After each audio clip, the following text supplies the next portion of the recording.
Shalom, loved ones. Do you ever wonder if everything Christians say about God's love is really true? I can still remember at various times in my life as a Christian, trembling at the thought of dying and standing before my Maker, only to discover in that moment that God is a just judge who has just been waiting to give me what I've had coming to me all along. Wonder if you can relate to that. Can it really be true that we are saved not by what we have done or haven't done, but by a simple trust that Jesus' grace is really enough for us? Isn't there something more we have to do to lay hold of God's gift of life for us? Dearly beloved, believe the good news. God's love and God's gift of life is really real. And God doesn't stand in judgment over you. Jesus tells us as much in John chapter 5 in very clear terms. Last week we unpacked the scene that led up to this teaching of Jesus's. It was the scene where Jesus heals a disabled man, and Jesus is chastised for doing so on the Sabbath by the religious leaders.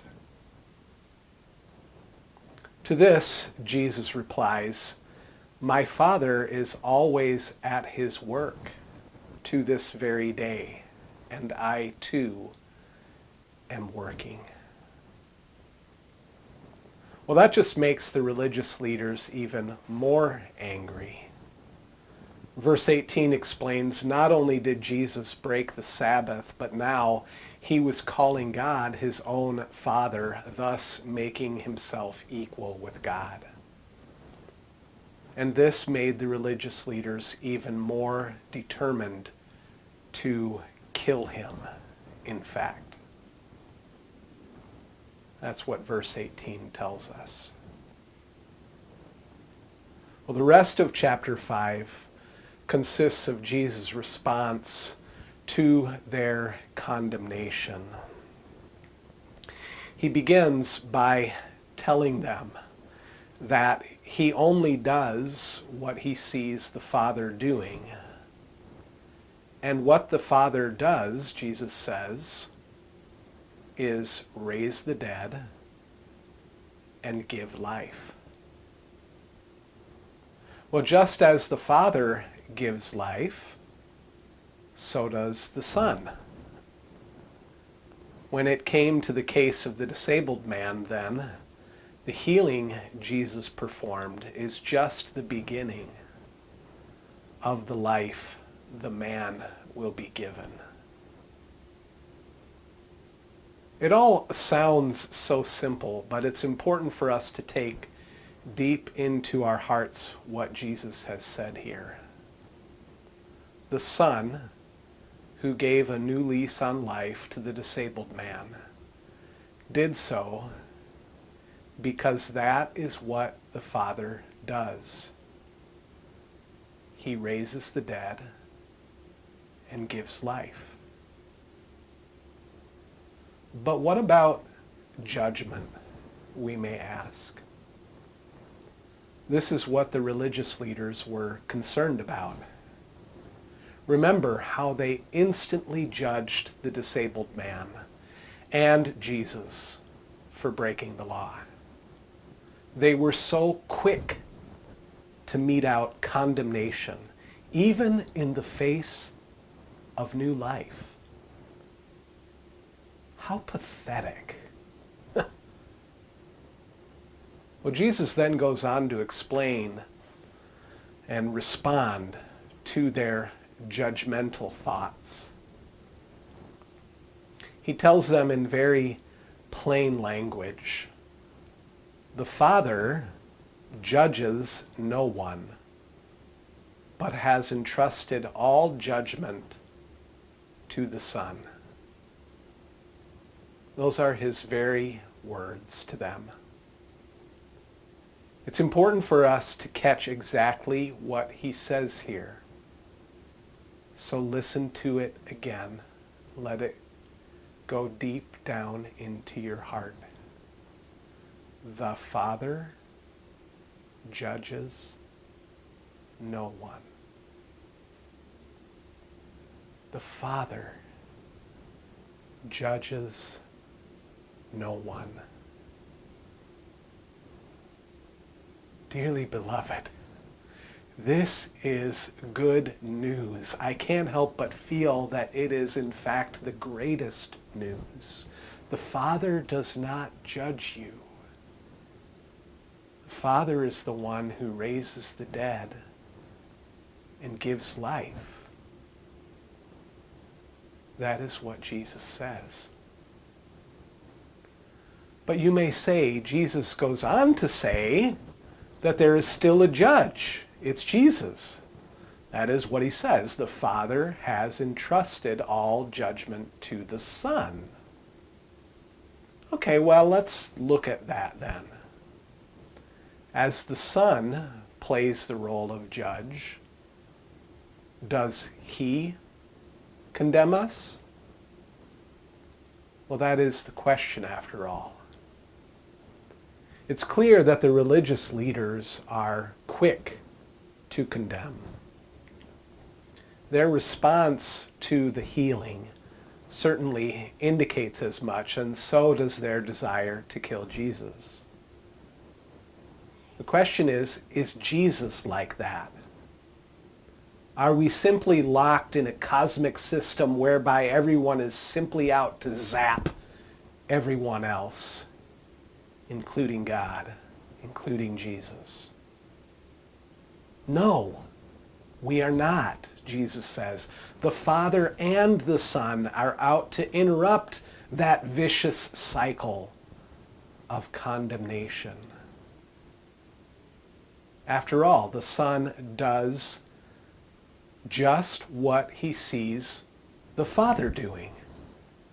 And what does the Father do? He raises the dead and he gives life, and he does not judge.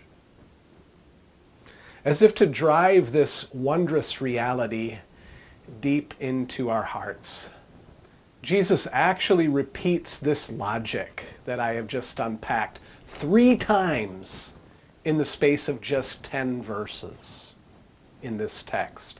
In verses 21 and 22, he says that the Son gives life and the Father has entrusted the Son to judge. In verses 24 through 26, he repeats the reality that the Son gives life before returning again to his role as judge in verse 27.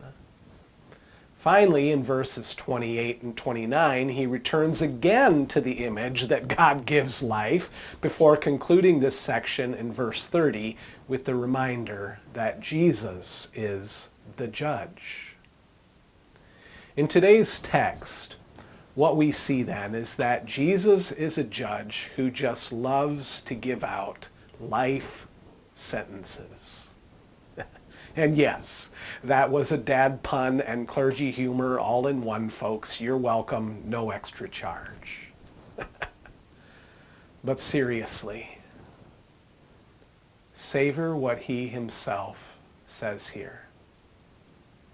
Jesus is the judge who is eager to raise the dead and give life.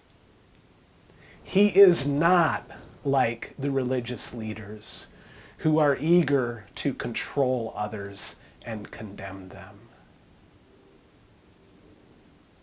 To provide support for this claim, Jesus then goes on to give the religious leaders his character references, so to speak, in the rest of this chapter.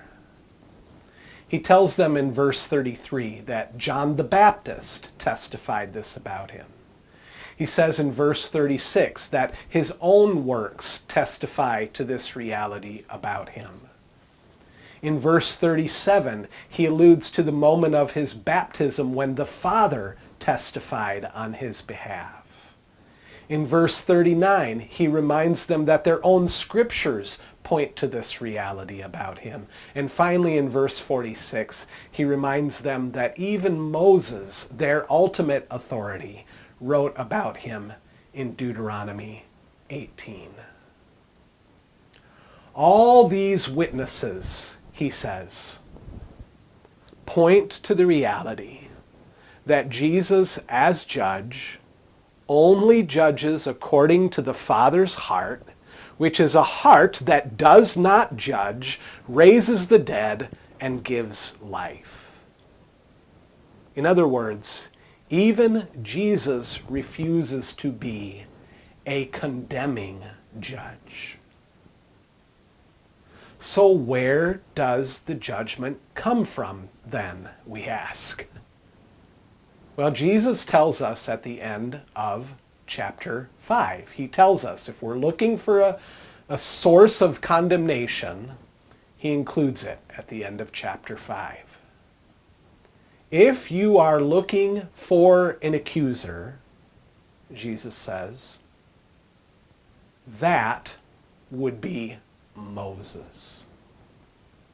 And he says this because all Moses was able to do was give them the law, which no one could ever hope to keep perfectly.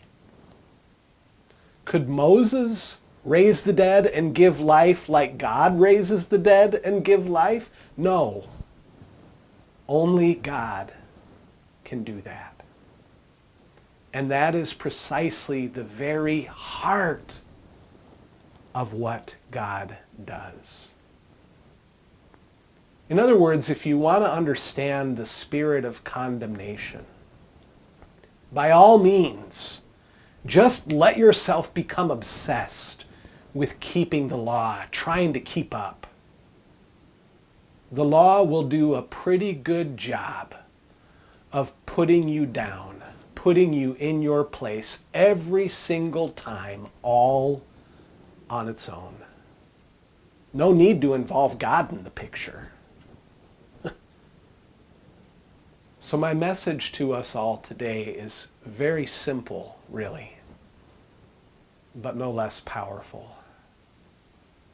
Jesus came to liberate us from the tyranny of trying to keep the law, trying to earn every scrap of love and life God has to offer.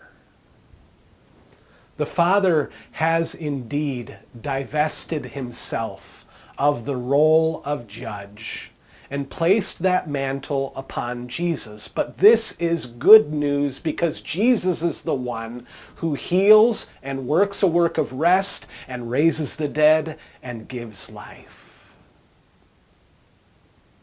The invitation is just to cling to him and know that there is no way you or anyone else could obtain the perfection we sometimes think God demands.